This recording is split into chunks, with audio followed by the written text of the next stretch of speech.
Hello. We're back with another video. This one is a little near and dear to my heart. I'm gonna be showing you guys how I made Sancocho de Habichuela, or like Dominican bean soup, essentially.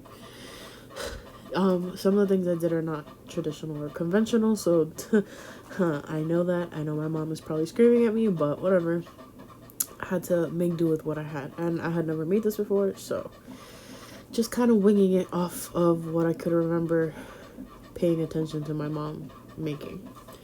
So we're gonna start off by cutting up some smoked pork chops. I like to use, or we like to use, the ones you get like at the actual like meat counter, because they're a lot thicker.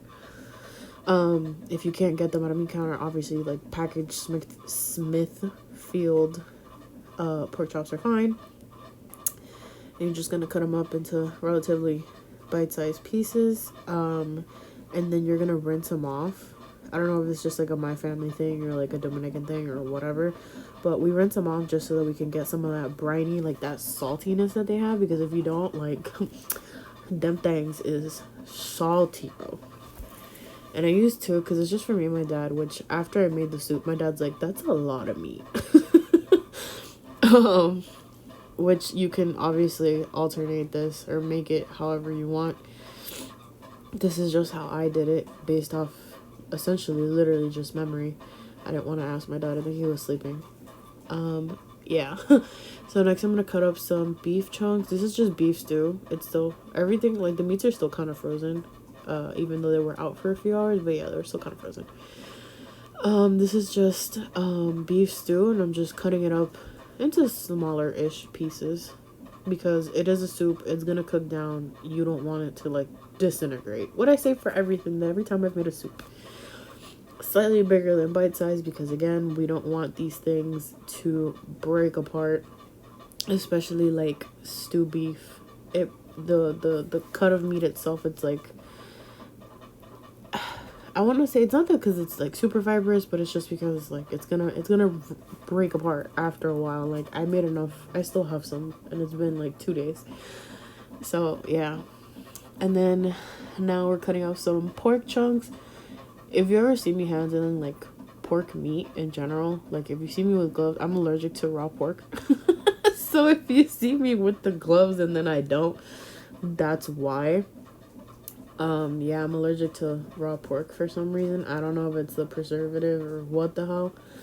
But yeah, it makes my hands really red and itchy, but yet I don't have like hives or anything. It's kind of weird. But yeah. Same deal. Again, you can, essentially this is like a poor man's soup, so it's whatever scraps you usually have in the fridge. Like in my case, my mom would make it like around this time of year, like that it starts getting kind of cold. Sometimes in the middle of the summer if I asked her nice enough, or if she was feeling generous enough, or if my dad was working like nights or something, or like going through like rough stuff at work or whatever, she'd make it for him. But yeah, she would either just make like whatever she found, like little bits, not little bits, but like little bags in the freezer that it's like, oh, a little bit of this, a little bit of that. She just throw it in there. And then I also have some pork spare ribs that I had in the freezer, and then I'm also gonna throw in some beef short ribs. Again, whatever variation of meat you want. I don't think this has chicken in it. I don't remember my mom ever putting chicken in it, but yeah.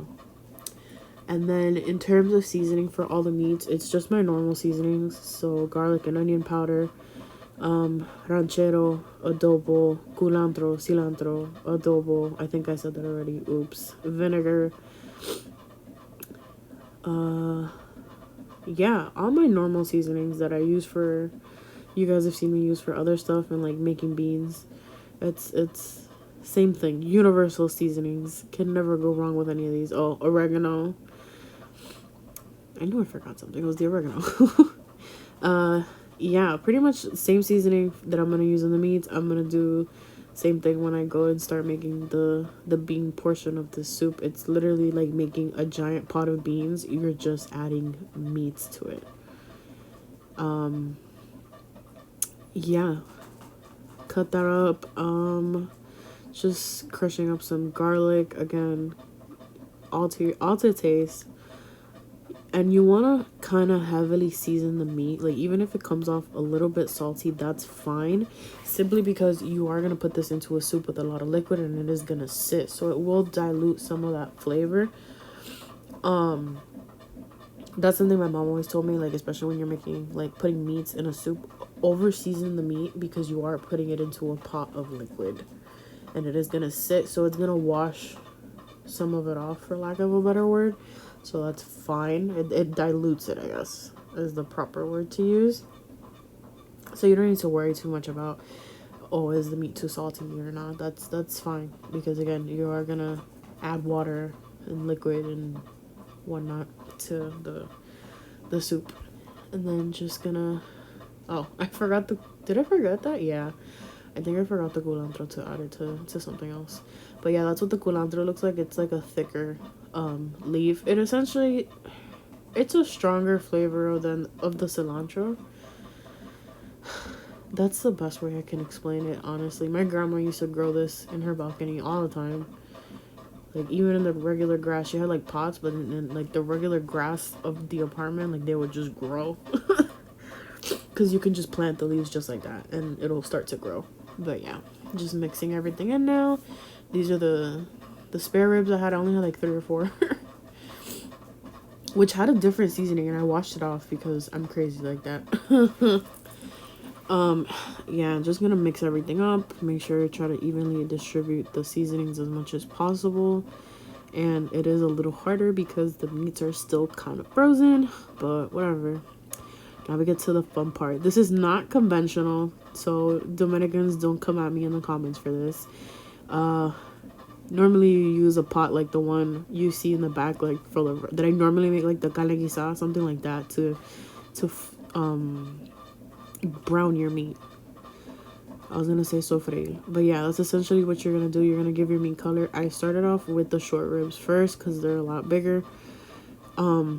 And they're they're easier, I think, to get that hard sear on it. So I did the short ribs first. I'm doing them on the bottom. Again, this is not a conventional pot. Do not scream at me for it. I know. I already had it out. I didn't want to take out the other pot, so sue me.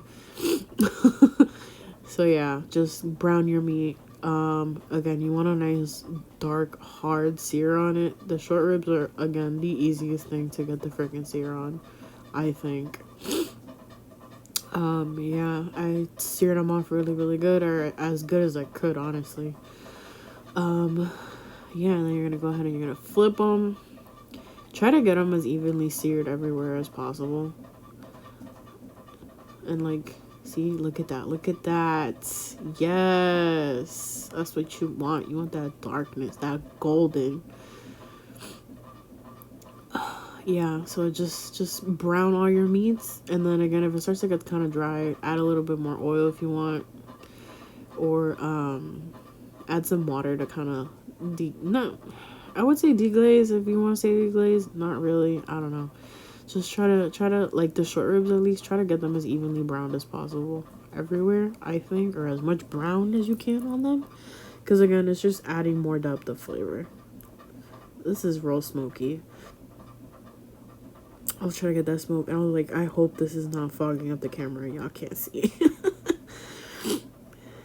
If you do see, which I was kind of freaked out about it, but I didn't think it was gonna make a difference, which it didn't, which is good. As you're browning your meat, if you see that the pot, like the bottom, you see that really big dark spot that I have on there that I kind of start like to avoid. If you see that happening in your pot in between meats, I would say try to wipe it off or like away, because sometimes that burnt flavor, because sometimes it just looks burnt but it's not burnt, but then sometimes it is actually like really burnt, and then that burnt flavor transfers over into the actual soup and then it just tastes burnt. If that made any sense at all. If that does happen, try to in between like browning your meats, try to scrape as much of that off as possible, because again, you don't want that burnt flavor in your soup, because then it's just gonna mess it up. I was contemplating my entire life while I was doing this, and I was like, do I clean this pot?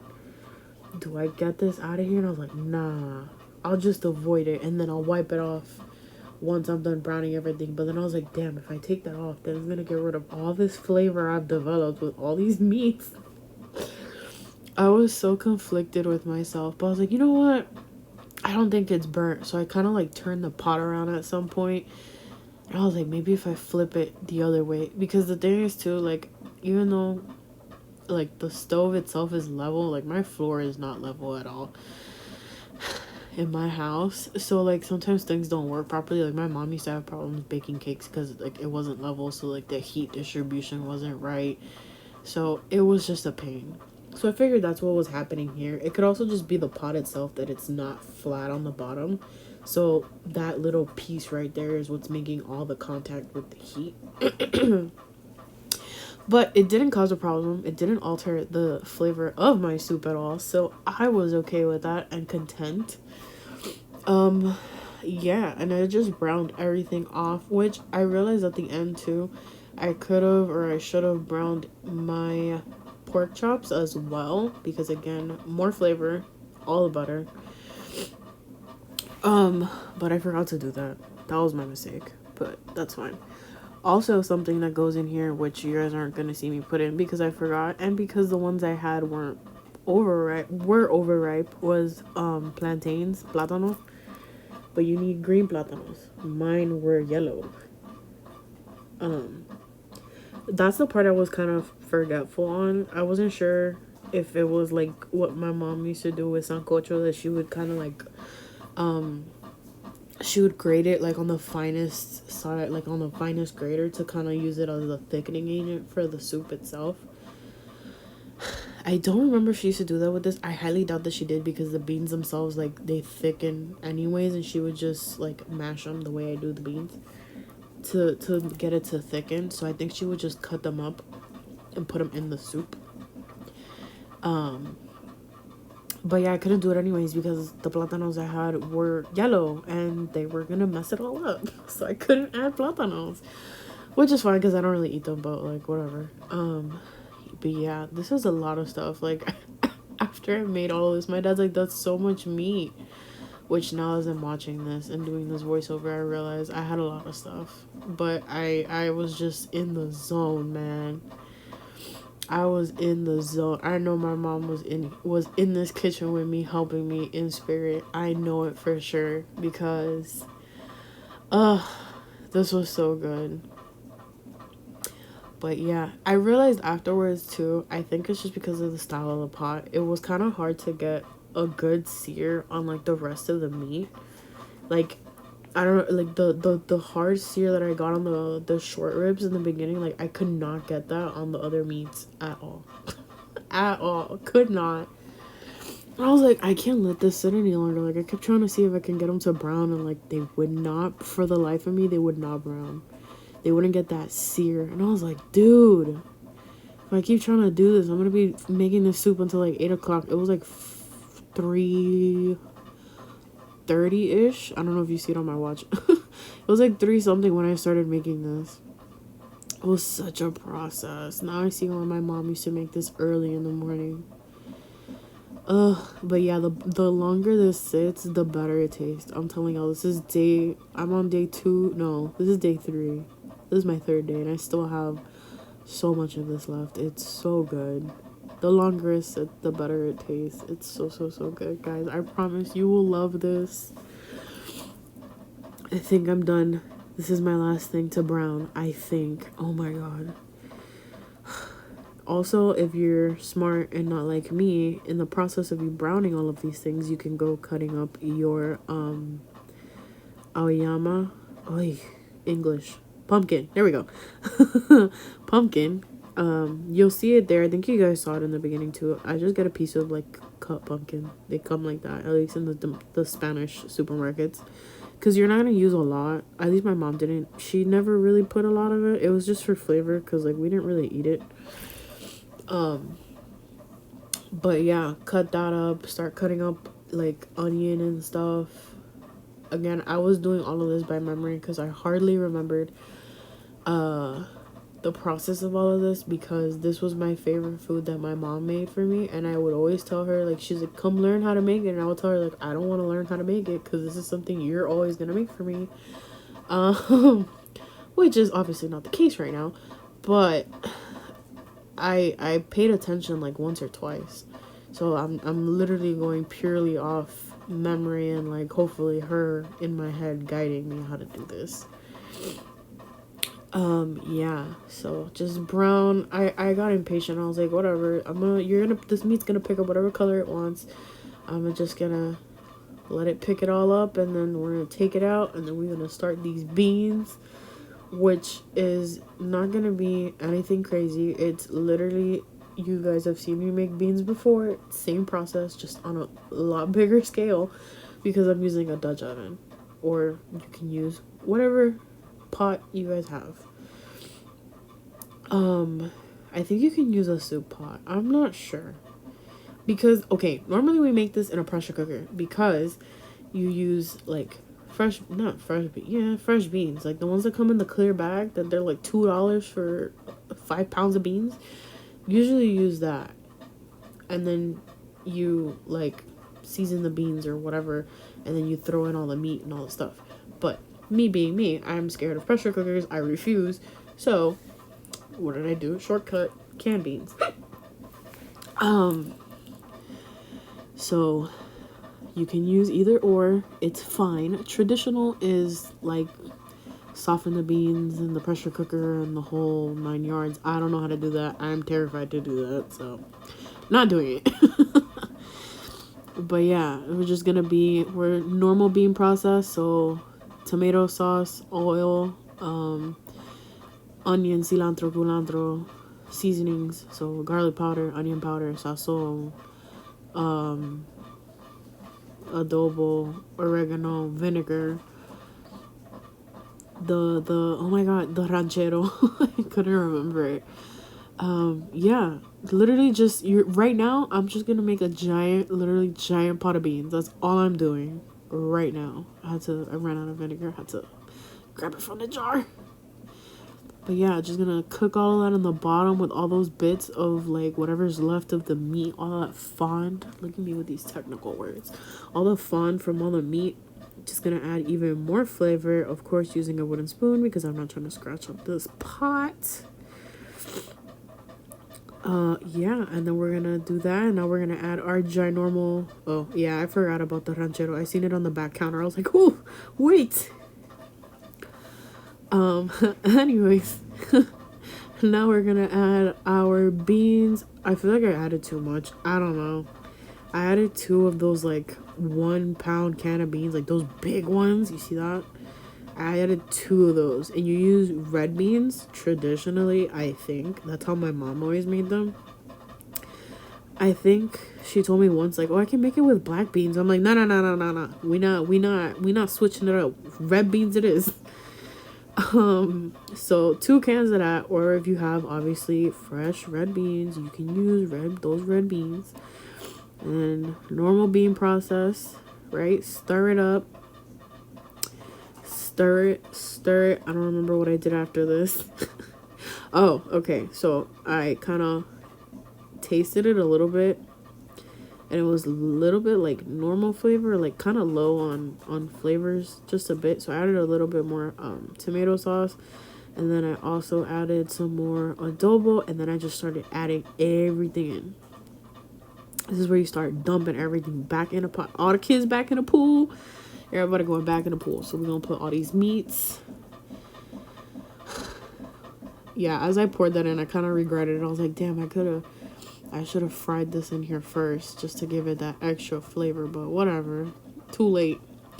We're just gonna add this beef. Oh yeah, and I started adding like little bits of water into the bowls where the meat were, just to get that extra, all those juices and stuff out of there.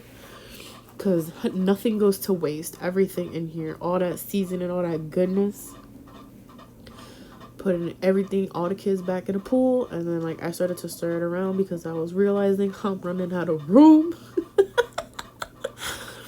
I was really running out of room here. I was probably like halfway up the pot at this time, and then I had the I'm trying to add back these short ribs, and I'm like, these things are huge. How am I gonna put these back in here? I had to like nestle them in there, and then I still needed to add the water. I think I still needed to add something else, and I was like, dude, what am I doing? How do I fit this in here? Oh my god. I was looking at this pot, and I was trying to figure out, like, ma'am, what did you do? Because then I was like, all right, I think it was like 4:30 when I finished. I don't know. If y'all could see my watch, check the time, because I have no idea. I think it was like 4:30 when I finished this, and I was like, all right, because all the meat, essentially, like, you brown it, but like it's still raw. You literally, like, that's what my mom used to tell me, like, you're literally just browning the meat. That's all you're doing. You're not cooking it or nothing. You're literally just browning it and get it out of there. Because it's gonna cook in the soup. You usually cook the soup for like an hour or two, which is what I did. So I finished like around 4:30, and like I didn't eat till like 6, give or take. But yeah, I added water because obviously the meats and stuff need to cook. I added another sazon packet, and then now I was cutting up the pumpkin, which I remember, and I was like, oops, I need to cut this up. But yeah, that's the pumpkin. It's yellow. It's literally like they come wrapped in cling wrap, and they're like, I don't know how much they are. I didn't pay attention to the price. I think they're like $5 for that piece, and like you just cut it up and you just throw it in there, and it makes it taste good. I personally don't eat the pumpkin, but it's just something my mom put in there, or that's something that goes in there. And I keep referencing my mom because, like, if I recall correctly, I don't think I've ever eaten anybody else's Sancocho de Habichuela. I only ate my mom's. Yeah, I don't think I've had, like, other... And my grandma made it, like, once or twice last year. Like, she made it one time, and I was like, oh, okay, this is good. But, like, it's not the same. It's not the same concept at all, in the slightest, ever. But, yeah, I added the pumpkin in there, and then I let this cook, I want to say, for, like, 2 hours. Covered, I left it low, checked on it, stir it periodically because you don't want the beans to stick on the bottom. But yeah, serve this with some white rice and some hot sauce. Oof, ma'am, chef's kiss. Look at that. Oof, look at that delicious. Oof, I hope you guys like this video. See you in the next one.